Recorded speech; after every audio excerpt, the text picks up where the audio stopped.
Hi guys, Rainbow Equestrian here. Today I thought I'd do a little advice video on what you need for your first horse own edition. I'm hoping to bring out a loan edition of this, however this is the own edition. I hope you enjoyed this video and I hope you find it helpful. The first thing to do when looking to buy a horse is to look for livery yards, because obviously you don't want to buy the horse and then have nowhere to put the horse. If you're lucky enough to have your own field or own little yard, then that's perfect. You can have the horse there. But I definitely recommend looking for livery yards, and make sure that when you're looking for a livery yard, make sure that it fits what you and your horse would like to do. So it's got enough, it's got a big enough school, it's got big enough stables, it's got a big enough field, etc. The facilities and stuff. Also, when looking at livery yards, make sure to ask the right questions like, is this price included with hay and straw, or do you sell hay and straw on site? Because that's very important to know, otherwise you'd have to supply it yourself. And obviously ask the livery price and everything. Have a good think of what you would like your livery to be. It would either be full livery, part livery, or DIY livery. So yeah, DIY livery is where you do your horse yourself and you just keep your horse there. Full livery is where they look after your horse about 5 to 7 days a week. You literally just go down and ride, they groom and everything. And part livery is where they only do it for 5 days a week, but instead you do have to do some stable chores. You don't just go down and ride. So yeah, when buying your horse, make sure that you have a place to stable them. The next thing to look at is what farrier, dentist and vet you'll be using. You have to choose a farrier, dentist and vet so that you can use them when needed. Hopefully the vet will not be needed, but definitely the farrier and dentist for when they need appointments. And so you know the dentist and you know the farrier and you know the vet that will be coming down, and that they will then know your horse as well. The next thing to look into buying is some yard/stable equipment and some yard tools. Some livery stables will already have these, so you might not need to buy all of these, but you'll definitely need to buy some of them as they are essentials. First of all, I would recommend getting hay nets. I would recommend getting a few because they do tend to get holes and from wear and tear, and it's always better to just have some spares. I would then recommend getting a feed bin so you can keep your feeds in it, unless obviously your livery yard has got one. Then get a wheelbarrow and a poo picking fork / shavings fork, because they come in very handy when mucking out and poo picking the fields. I would definitely recommend getting some scissors and a torch, because a torch helps with the really dark evenings when you can't see a thing, and scissors, it's so much easier to cut the baling twine of the hay and straw bales. Obviously you'll need to get feeding buckets as well. The size depends on your horse, and a shovel is a good idea, a poop scooper and some brooms is a good idea as well. But as I said, this is obviously livery depending, because a lot of stables will already have these so that you can use them. It's like a shared yard toolkit. However, if not, I would definitely recommend getting this stuff yourself. The next thing is a bit of an equestrian nightmare box, because we never want to open this box. However, it is handy to have these products. Purple spray is really good for cuts and grazes. It's got an antiseptic and it will help scab up the cut and heal it. Sudocrem is also really good for this as well if your horse doesn't like spray. And I would recommend getting the cotton wool pads, because when your horse gets crusty eyes, you don't want to be doing it with your fingers because they're dirty. It's always best to do it with either a cold water or a warm water cotton wool pad, just to get the crust off, the sleep bogies. And also, hopefully it's never needed, but vet wrap is also quite handy to have in your little first aid bucket of essentials, just so if your horse does get a cut, you can wrap it up so it doesn't get infected. The next thing that you'll 100% need is a grooming bag with some brushes and some sprays. I would recommend getting mane and tail spray, because it's always handy to have just in case your horse has any tangles, and also fly spray is very handy to have in the summer, as it stops your horse getting eaten and attacked by all the flies. Grooming kits, it's personal choice. You can get a tote bag or you can get a plastic tray. I personally think that a tote bag is a better idea. because it keeps all your stuff together, and plastic is more likely to break, but that's my personal preference. It's obviously going to be your personal preference of your grooming items.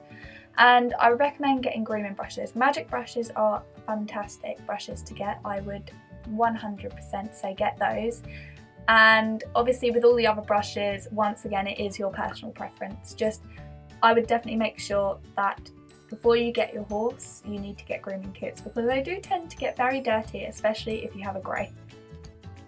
The next thing that you will definitely need is a head collar. The one that I have shown in the picture is, I'm not saying get that head collar, obviously if you wanted to get that head collar you could. Head collars are once again personal preference, you can get any one that you would like for your horse. But you're definitely going to need them because they are an everyday essential. You use them every day, and yeah, they are just handy to have, obviously.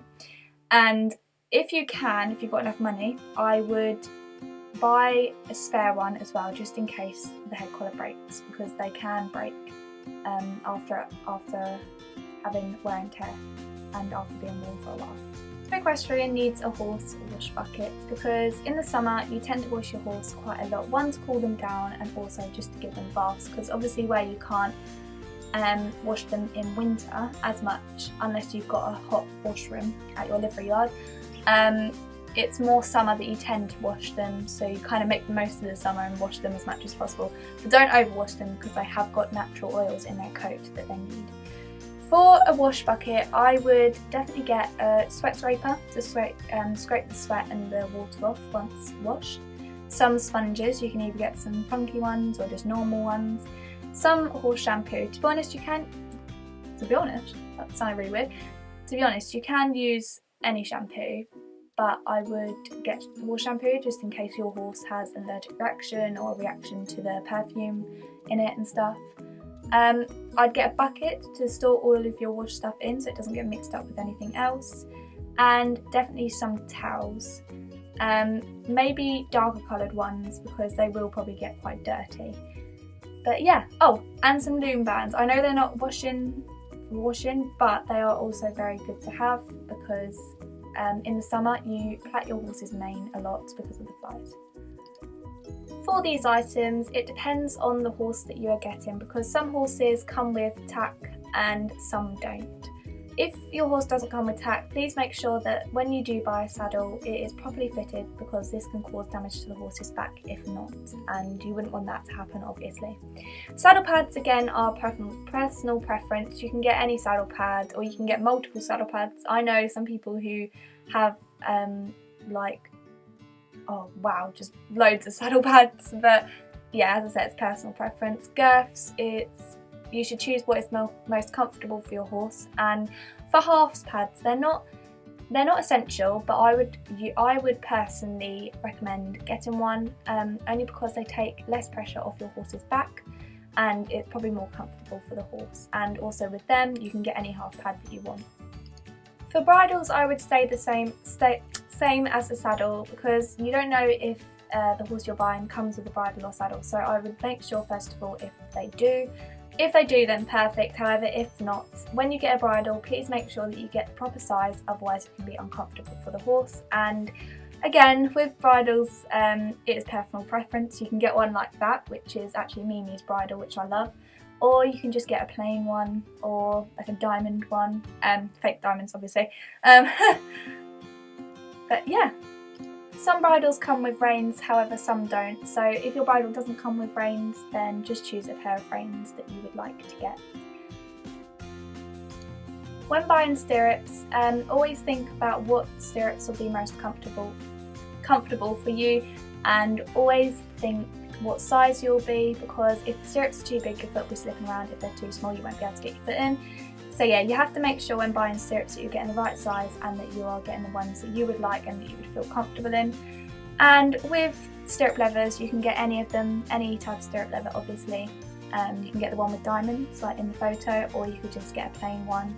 But always make sure that they are the right size and that they don't come up too short or too long. Whips are really handy to have, because you never know when you'll need one. I would definitely get a short whip, a schooling whip and a lunging whip, because a short whip is good for when jumping. A A long schooling whip is good for when schooling and hacking, and a lunging whip is good for when you're lunging because it's long and it makes like a kind of cracking sound. Not in a horrible way, but it makes a cracking sound which the horses react to, and that's when they go faster. Well, you know, how fast do you want them to go? Horse boots are optional, and it depends on you as a rider and your horse. Horse boots are handy to have because it will protect your horse's legs when you're either jumping, schooling, hacking or anything. Tendon boots are really good for when jumping. They're the main boots when used for jumping. Brushing boots are used for kind of schooling and hacking. Overreach boots are used for horses that tend to overreach. And polo wraps, I mean, they're not really used a lot, but if you would like to use them, then they are good to have. The little boot in the corner, as you can see on the screen, that is a hoof boot, so they are good for when your horse isn't very good on walking on hard surfaces without being a little bit in discomfort, and when he or she doesn't have shoes on. They are good to have as they protect your horse's feet and make them more comfortable. Once again, this is optional, however, lunging is a good thing to do with your horse every once in a while, so I would say it's optional, but then I would say it's a need, but it depends on what you're going to be doing with your horse. But if you are going to lunge, definitely get a lunge line and a cavesson. The other two things that you see, they are just kind of lunging aids, like extras, so you can also get them, but the main things you need is a lunge line and a cavesson. Lunging is a great way to bond with your horse. It kind of connects you both.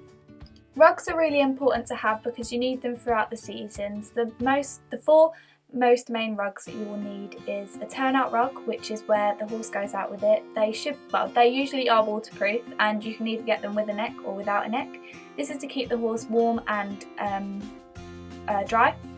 You also will probably need a stable rug. This is to keep the horse warm, and a fleece. This is to soak up the sweat and the water if they've had a bath.